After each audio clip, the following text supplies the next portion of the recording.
11 सितंबर से शुरू होने वाला 16 दिन का मां महालक्ष्मी का व्रत आपके जीवन में परिवार में सुख समृद्धि लाएगा, आर्थिक समृद्धि लाएगा। कोई परेशानियां हैं तो उससे आपको बचाएगा। 11 सितंबर यानी भाद्र शुक्ल अष्टमी राधाष्टमी के दिन से अगली कृष्ण अष्टमी तक यानी वैसे 16 दिन होते हैं, इस साल 2 दिन क्षय तिथि के होने से 14 दिन का होगा।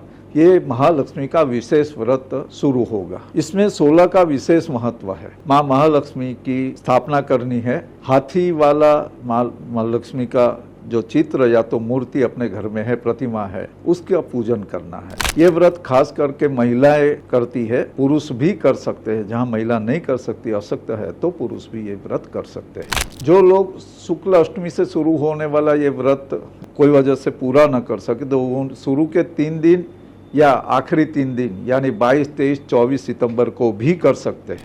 जैसे हमने कहा 16 का इसमें विशेष महत्व है, यानी प्रतिदिन सुबह में उठ के 16 कुल्ले करने हैं, स्नान वगैरह से पवित्र होकर माँ लक्ष्मी की पूजा करनी है और 16 सूत्र धागे वाला एक डोरा बनाना है जिसमें 16 गांठ लगानी है। सूत्र चाहे डोरा चाहे येलो या रेड कोई भी हो सकता है, 16 गांठ अवश्य लगानी है और हर एक गांठ को पकड़ के लक्ष्म्यै नमः ऐसे 16 बार बोलना है। हर एक गांठ को 16 बार यानी 16 गांठ को 16 16 16 ऐसा करके आपने बोलना है डेली और माँ लक्ष्मी की पूजा करनी है। ये जो 16 गांठ वाला डोरा है वो माँ के चरण में रख देना है। ये जब तक व्रत समाप्ति न हो तब तक हर रोज उसका वो मंत्र से पूजा करनी है, उसका वो अभिमंत्रित करना है। और आखिरी दिन 24 सितंबर को वो जो धागा है, वो डोरा है, उसको हाथ में ऐसे बांध देना है और पूरे साल रखना है। माँ लक्ष्मी को पंचोपचार पूजा कर सकते हैं। गंध पुष्प धूप दीप नैवेद्य अर्पण करो। श्री सूक्तम अगर आता है तो उसका पाठ कर सकते हो। साथ में माता जी को खीर का प्रसाद, खीर का नैवेद्य देना है। माता जी को जो भी अर्पण करे, जो भी चीज़ें अर्पण करे, वो 16 की संख्या में ही होनी चाहिए। फूल 16 होने चाहिए। माता जी को अंजलि अर्पण करते वो 16 बार नाम बोल के करना है।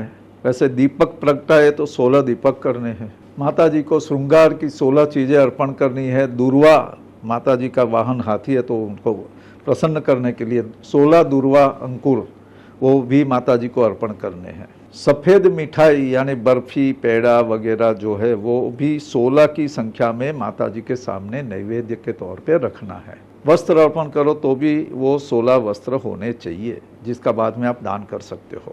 ये व्रत से पूरे साल तक अपने घर परिवार की आर्थिक स्थिति बहुत अच्छी रहती है।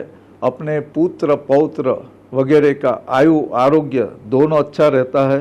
ये व्रत के दरमियान मतलब जितने दिन 14 दिन या 16 दिन, ये इस वक्त 2 दिन क्षय तिथि होने से 16 की जगह 14 दिन का व्रत होगा।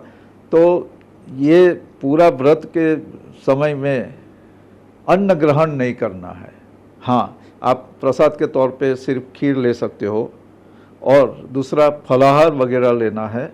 और जो उपवास में या एकादशी के व्रत में जो भी आप अन्न लेते हो वो ले सकते हो। विशेष बात ये है, भोजन आपने रात में तारों का दर्शन करके उनको तारों को अर्घ्य दे के बाद में करना है। और हर रोज पूजन जैसे लक्ष्मी जी का करते हो उसके बाद में एक श्लोक पढ़ना है, स्तुति का श्लोक है।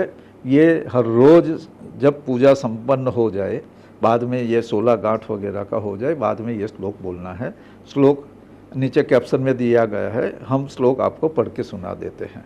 धनम धान्यम धराम हर्म्यम कीर्तिमायु यशः श्रियम तूरगान दंति नः पुत्रान महालक्ष्मी प्रयच्छ मे। ये श्लोक अंत में बोलना है और हर रोज बाद में पूजा समापन करनी है। 24 सितंबर को हवन वगैरह जो पंडित है उनसे करवा के ये जो सूत्र धागा है वो अपने हाथ में धारण करना है, बांध देना है।